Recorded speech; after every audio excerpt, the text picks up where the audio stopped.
Dua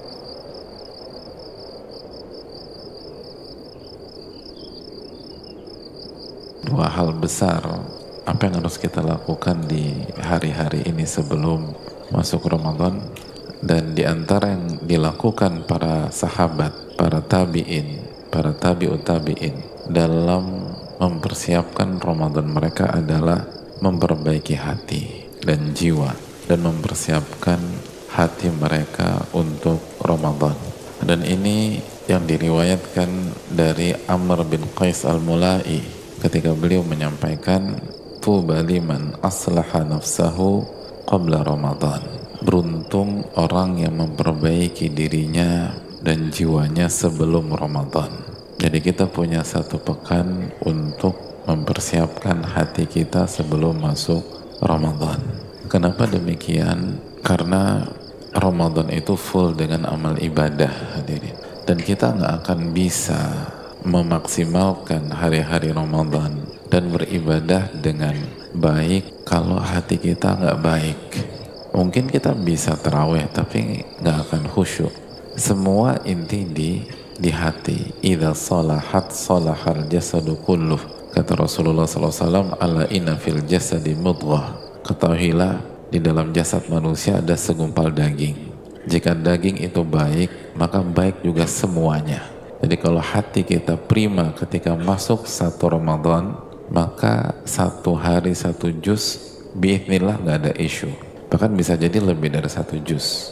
Karena Nabi SAW mengatakan kalau hati baik, semua anggota badan termasuk lisan akan baik. Maka kita nggak akan punya kendala dengan salat taraweh yang secara rata-rata di kita 40 menit sampai 1 jam.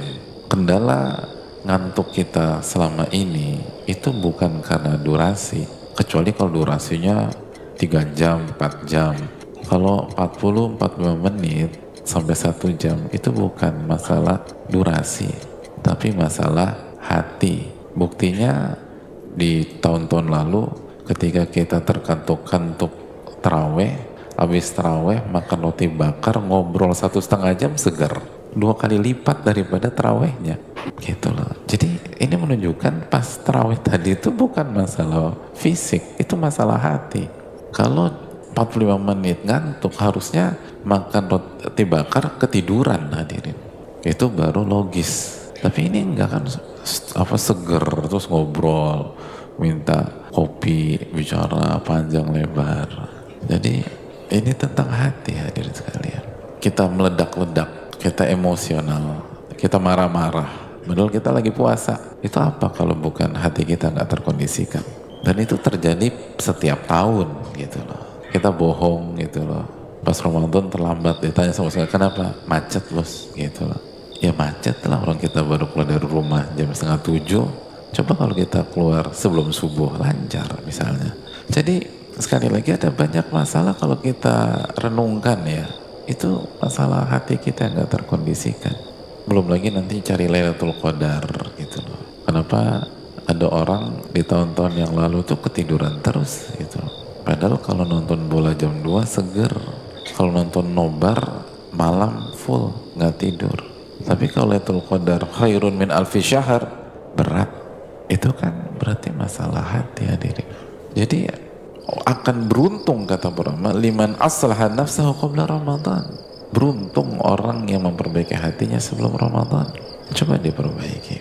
Dan dijelaskan sebagian para ulama bahwa salah satu hikmah di bulan Sya'ban ditetapkan oleh Allah Subhanahu wa taala sebagai bulan atau sebagai waktu diangkatnya amal-amal kita selama 1 tahun, sebagaimana kita tahu dalam hadis, wa huwa syahrun turfa'u fihi al-a'malu ila rabbil alamin.